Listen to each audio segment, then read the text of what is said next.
Hello there everyone, welcome back to another Star Wars Unlimited video, and today I have got a sort of deck profile tournament report for two PQs I attended over the last 2 weeks, where I managed to bubble top 8 at both, got top 16 twice, so you know, not bad, but definitely not exactly what I wanted, and that is for Quinlan ECL.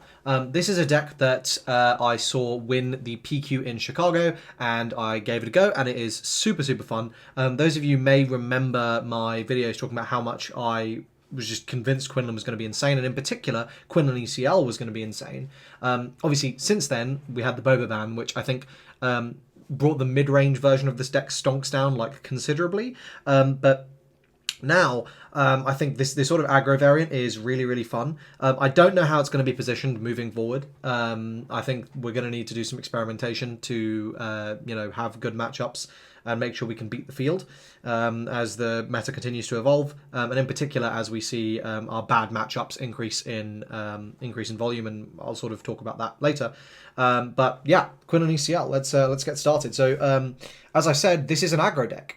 You need to. But it's an aggro deck that starts off as a control deck. So the way it works is basically you play control until your flip turn pretty much, and then you want to kill them by like resource 7. Usually by 6 it is very doable, but sometimes it takes a lot longer. So we will start off with the events, just so we kind of know what we're working with there. So firstly, 2 copies of Shoot First. This card is a card that I think a lot of people forgot existed, but did you know that just removing, like trading up and not taking any damage back is kind of good?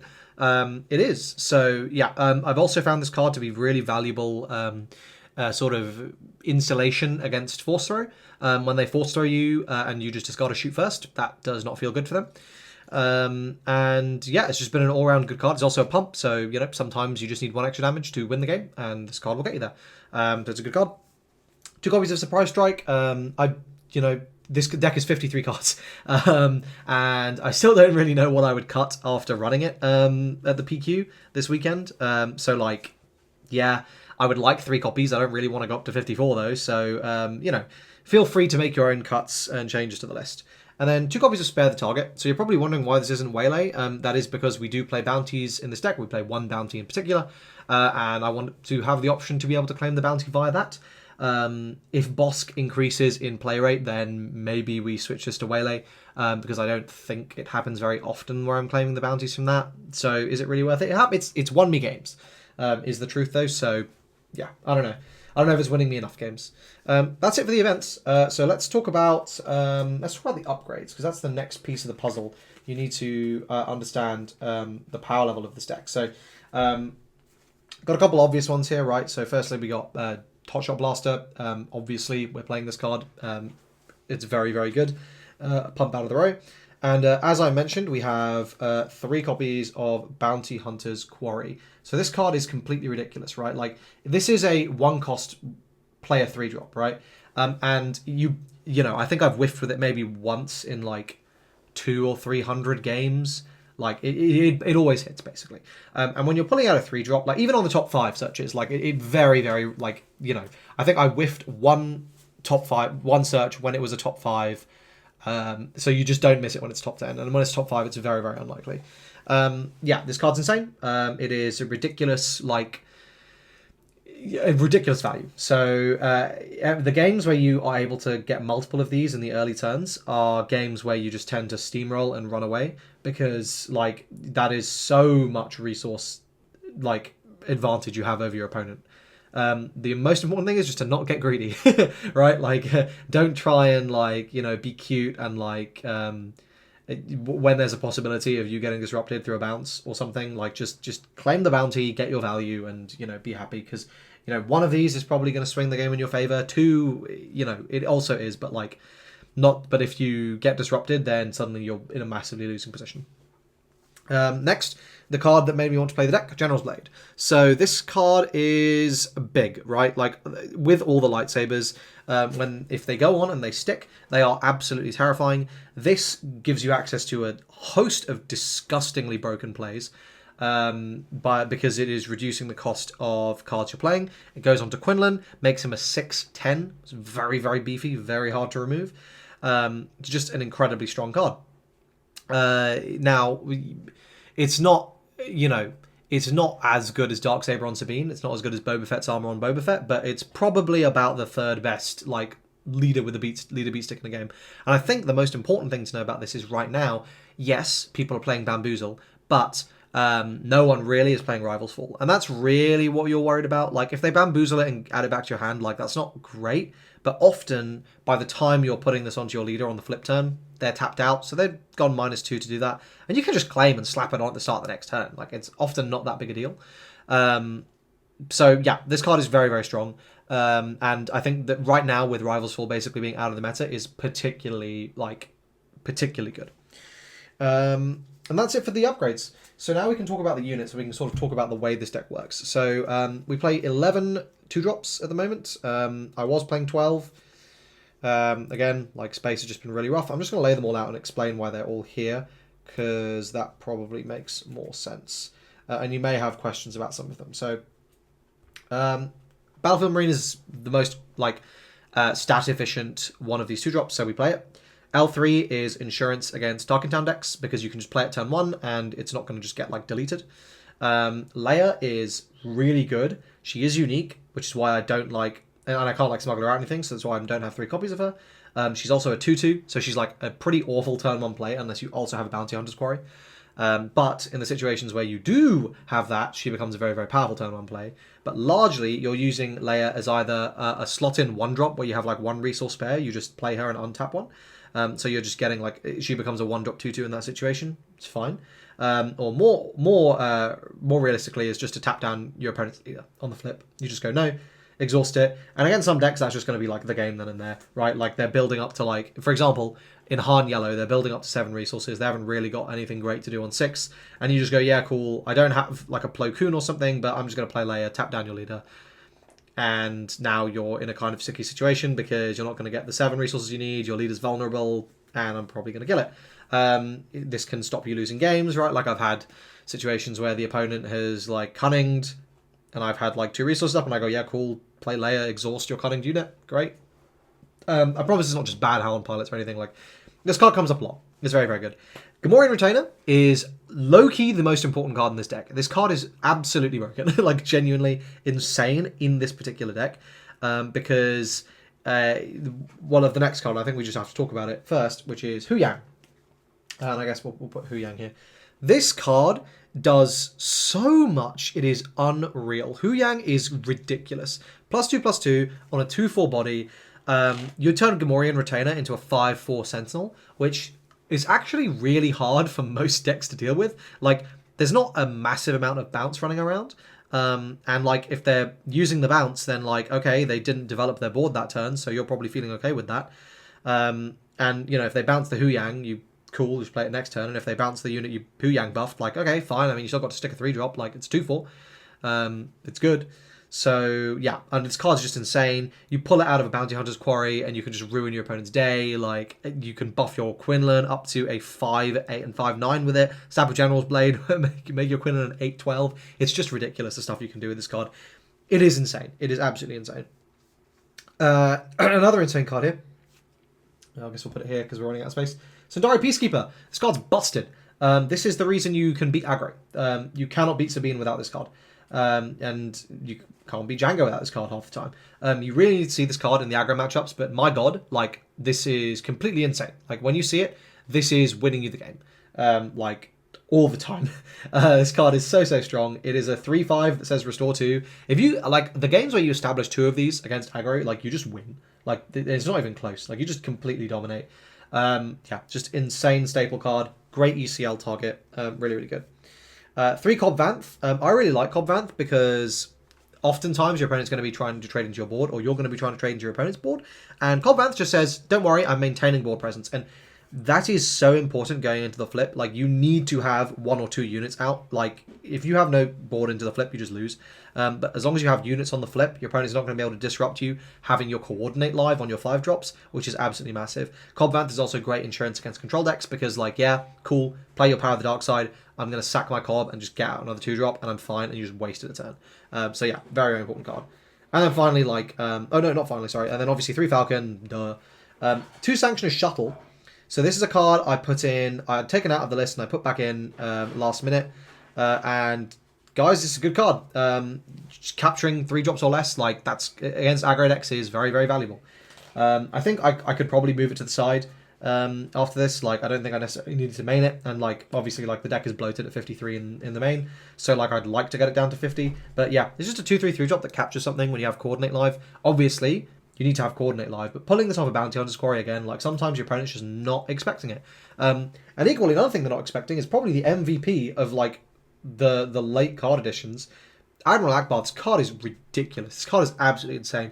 You just delete stuff. Like, you pull down an Akbar will deal 2 to 3 damage, you'll ping from Quinlan, and then you can ECL it in to do like 5 HP, and you just delete it a 3/5, right? Like, it's very, very easy, it just happens. And often it can really be worth to ECL the Akbar in to just delete something, and suddenly your opponent, like, their whole turn gets disrupted.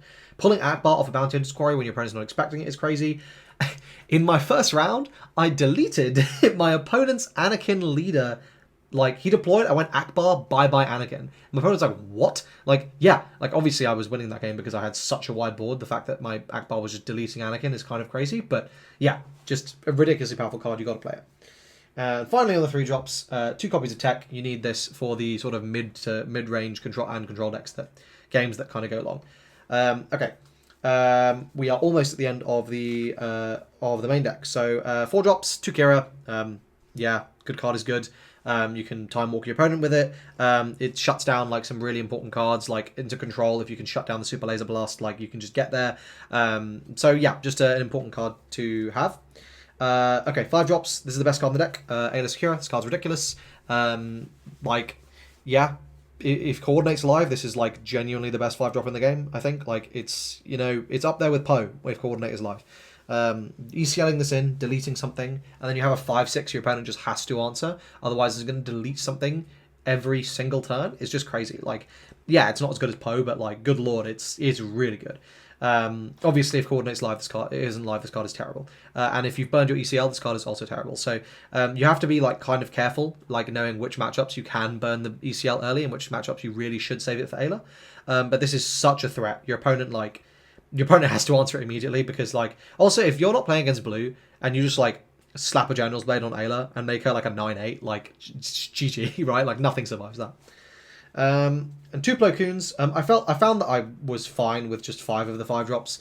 I didn't really feel like I needed a 6th, but you could put in a 6th Plo Koon because this card is broken, right? And if Coordinate's live, it's a 6/6. One interaction to be aware of is because of Quinlan Ping, these 5 drops delete every 5 drop in the game, basically, because they're all pretty much all 7 HP. So you Quinlan Ping, and then you deal the remaining 6 with one of these cards. That's why it's so important to have your Coordinate live, which is why it's so important to have board presence moving into the flip, and ideally to have 2 or 3 units. If you have 3 units going into the flip, you are fine. Your opponent is realistically not going to be able to delete 2 of your units before they have to deploy their leader. And if they are, like, they must have spent so many resources that you can safely deploy, like, your own leader and it not get instantly one-shot. And then you can ECL in your Ayla, or you can just play your Plo. So, like, yeah, like, it's very, very important to have the Coordinate live on these guys. 1 copy of Falcon. This is just a good card to have, again, in those matchups that go a little long. And 2 copies of Home 1. One of these is Hyperfoil. Wow. Yay. Yeah, this card's ridiculous. Who knew that a 7/7 with Restore 2 that brought back a 3-drop was probably going to be good? Whoa. Yeah, card's crazy. You don't need it in every matchup, but, like, in the matchups you need it. I really want them in the main deck because I don't want to scoop game 1. I quite like to just play it and, like, win. Yeah, just MVP, won me multiple games. Yeah, super, super good. And then in terms of the side deck, just more standard stuff. 3 Clear the Field, that's for aggro. 3 Spark, that's for control, mid-rangey stuff. Similarly, Spare the Target to answer those matchups. Tech for mid-range control, Care for mid-range control, and Millennium Falcon for mid-range and control. Just to go a little longer, where they're going to be able to like sort of answer your early board, and you need a little bit more in the late game just to get there. But yeah, overall, I really like this list. I'm very happy with it, and I did well. So I'll tell you, like, so I didn't write down everything from my first PQ weekend, but basically I lost my last round, which was the so I was 4-0, I think, going into round 5. Lost round 5, lost round 5, lost round 6. So then my round 7 was like the winning in, and I lost that, which meant I missed out on top 8. My losses in that PQ were to the winner, to the person who came second, and to the person who came third. So like, I didn't like it didn't feel awful. Like when your only losses in the PQ are to the literal top 3 places, that does feel a little bit better. But yeah, that was rough. And then this PQ, I played against 7 different decks actually, which is pretty crazy. I did write this one up, so let me just quickly grab that and I'll tell you. But it was so this one was pretty nuts. So round 1, I was against Anakin. I won that 2-0.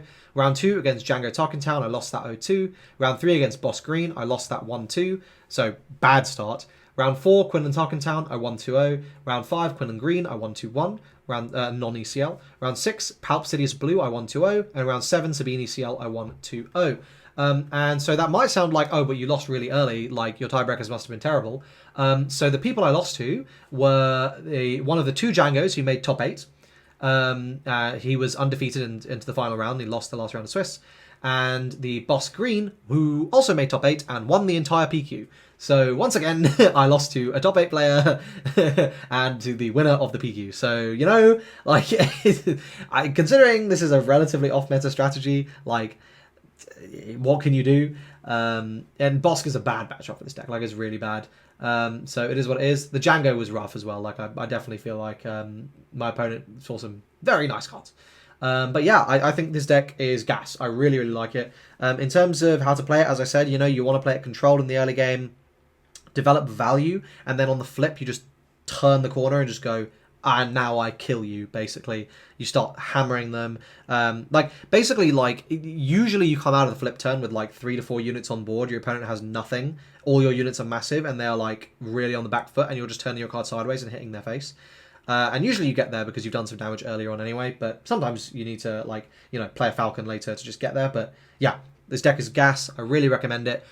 Shout out to Grumpy Elephant, who won Chicago PQ, for being an absolute gent and for basically explaining the ins and outs of this deck before I started learning it, because I'm really, really happy with it.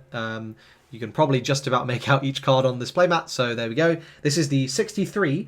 In terms of stuff I would cut, I have no idea. The Clear the Fields are probably the card I was least happy about, but sometimes I played it and it just completely swung the game, so I don't know, man. I have no idea what I would cut. Maybe I'll just keep playing it at 53. Thanks so much for watching. I hope you guys enjoyed this video. If you did, please like, subscribe to the channel for lots more Star Wars Unlimited content, as well as One Piece card game content, and I'll be starting Gundam content soon. I hope to see you guys in the next video. Cheers.